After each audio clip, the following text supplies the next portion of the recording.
اعوذ باللہ من الشیطان الرجیم بسم اللہ الرحمن الرحیم قد قالها الذین من قبلهم فما اغنى عنهم ما كانوا يكسبون فأصابهم سيئات ما كسبوا والذین ظلموا من هؤلاء سيصيبهم سيئات ما كسبوا وما هم بمعجزين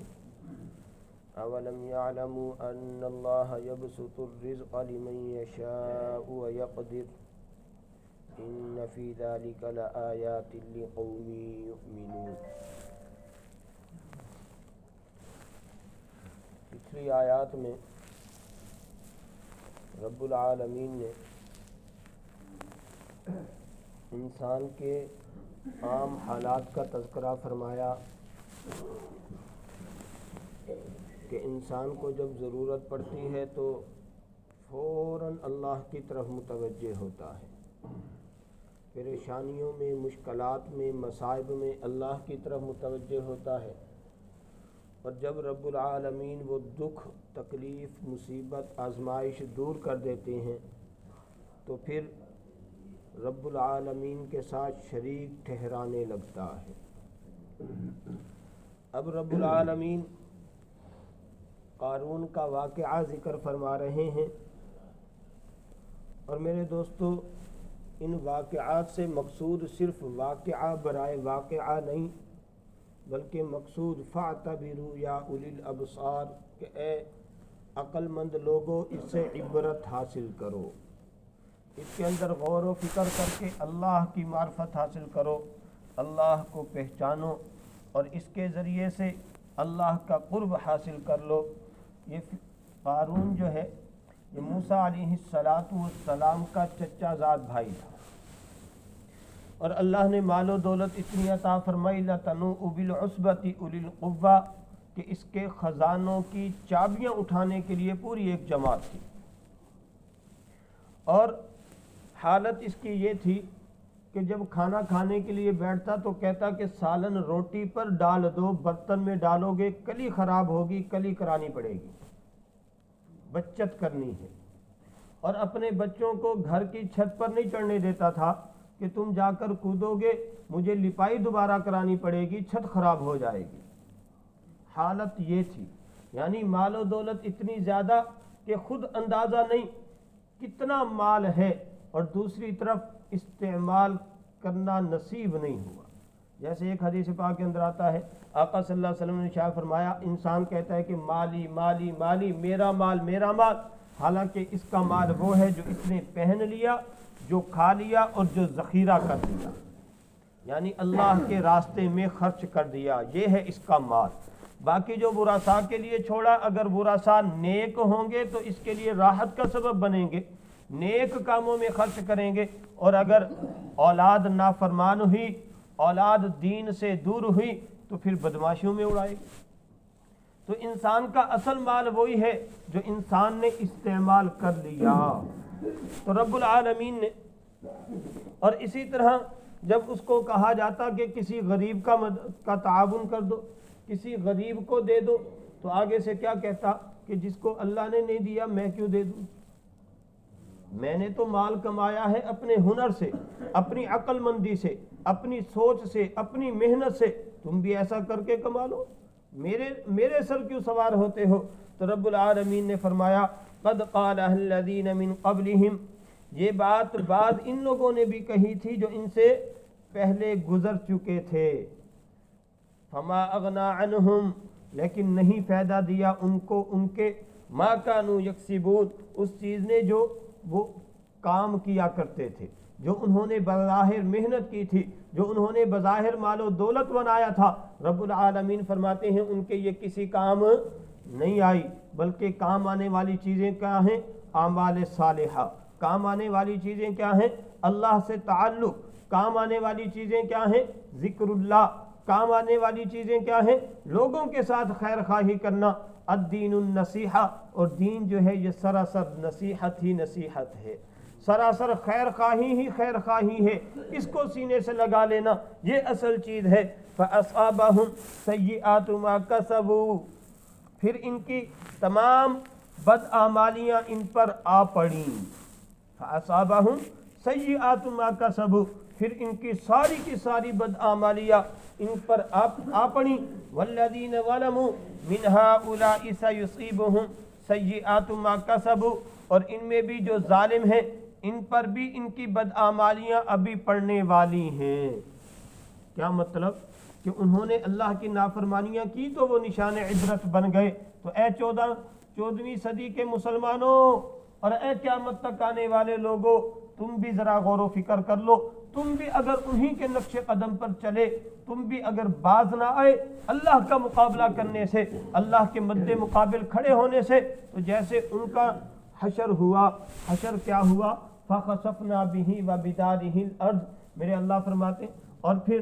قارون کا جو محل تھا اس وقت اس کی دیواریں ایسی بنائی گئی تھیں کہ اس کے اوپر زلزلہ اثر نہیں کرتا تھا۔ بظاہر اس نے اتنے انتظامات کیے، اتنی حفاظت کا انتظام کیا، لیکن میرا اللہ اللہ ہے۔ ان بطش ربک لشدید، میرے رب کی پکڑ بڑی سخت ہے، جب میرا رب پکڑنے پر آ جائے کوئی چھڑا نہیں سکتا۔ پھر ہوا کیا؟ فَخَسَفْنَا بِهِ وَبِدَارِهِ الْأَرْضِ، میرے اللہ فرماتے ہیں اس کا سارا خزانہ، وہ خود اور وہ گھر جس پر اس کو بڑا گھمنڈ تھا، جس پر بڑا ناز تھا، اس گھر سمیت ہم نے زمین میں دھنسا دیا، زمین کا لقمہ بنا دیا۔ تو پھر یہ میرے دوستو بظاہر مشرکین مکہ کو اللہ نے خطاب کیا، چنانچہ بدر میں اللہ نے ان کو سزا دی، لیکن میرے اور آپ کے لیے بھی تو ہے نا۔ میں اور آپ بھی تو ذرا سوچیں کہ کہیں میں اور آپ اللہ کے مد مقابل تو نہیں کھڑے ہو گئے، کہیں ہم نافرمانیوں میں حد سے تجاوز تو نہیں کر گئے۔ تو میرے دوستو انسان کو اپنا جائزہ لیتے رہنا چاہیے۔ آقا صلی اللہ علیہ وسلم کا معمول صحابہ سے کیا منقول ہے کہ صحابی فرماتے ہیں آقا صلی اللہ علیہ وسلم ایک ایک مجلس میں 70 مرتبہ ارشاد فرماتے تھے اللہم اغفر لی، اللہم اغفر لی، اللہ مجھے معاف کر دے، اللہ معاف کر دے۔ حالانکہ لیغفر لک اللہ ما تقدم من ذنبک کا سرٹیفکیٹ مل چکا، پھر اتنا زیادہ اہتمام کیوں؟ علماء نے لکھا ہے تعلیما للامہ، یہ مجھے اور آپ کو سبق دینا مقصود تھا، مجھے اور آپ کو میسج دینا مقصود تھا، مجھے اور آپ کو پیغام دینا مقصود تھا، مجھے اور آپ کو متوجہ کرنا مقصود تھا کہ دیکھو میں سارے نبیوں کا سردار ہو کر اللہ سے اتنی معافی کا اہتمام کر رہا، تو اے میری امت کے لوگوں تم زیادہ غور و فکر کر لینا،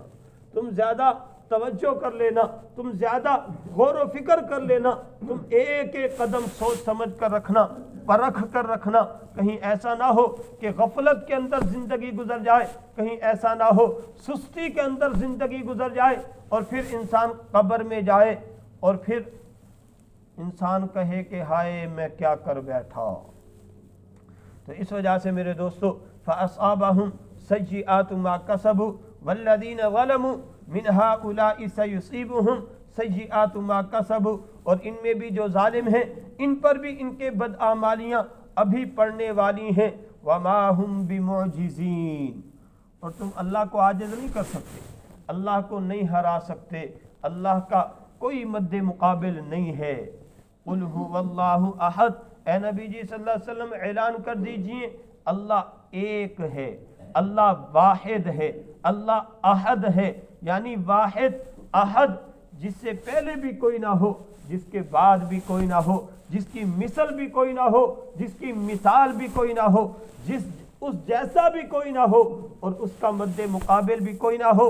اور ساری کائنات کو بنانے والا، چلانے والا، کبھی میرا اللہ تھکا نہیں، میرے اللہ کو میرا اللہ نیند سے بھی پاک ہے، اونگ سے بھی پاک ہے، سینتوں والا نو، نیند تو بہت دور کی بات، میرے اللہ کو اونگ بھی نہیں آتی،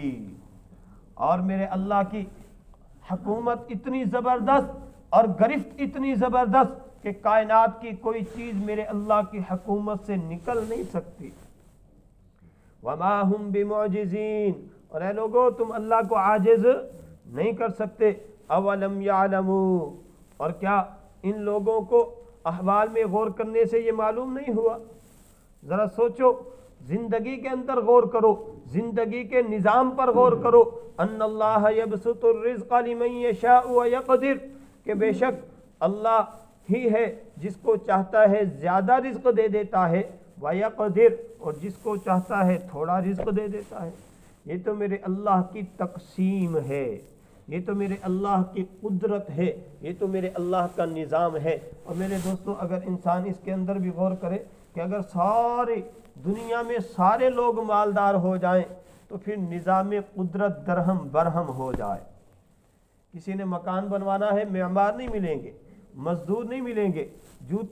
جوتے کے مسائل ہیں، کوئی موچی نہیں ملے گا، کیونکہ سارے تو مالدار ہو جائیں گے۔ تو میرے اللہ نے سارا کا سارا نظام جو بنایا ہے عین حکمت کے مطابق بنایا ہے، اور ہر ایک کی ضرورت کو دوسرے سے جوڑ دیا، تاکہ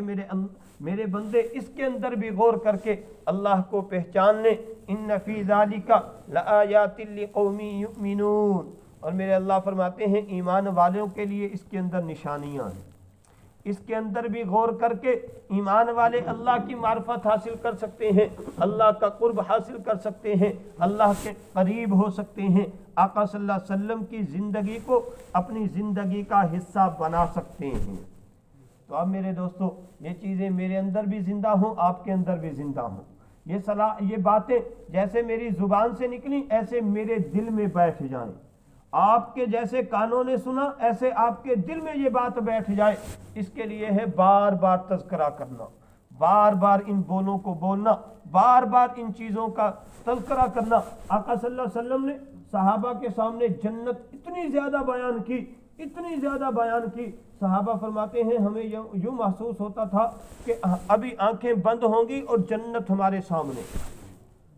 حضرت علی رضی اللہ تعالیٰ عنہ کیا فرمایا کرتے تھے کہ اگر اللہ مغیبات کے سارے پردے ہٹا دے،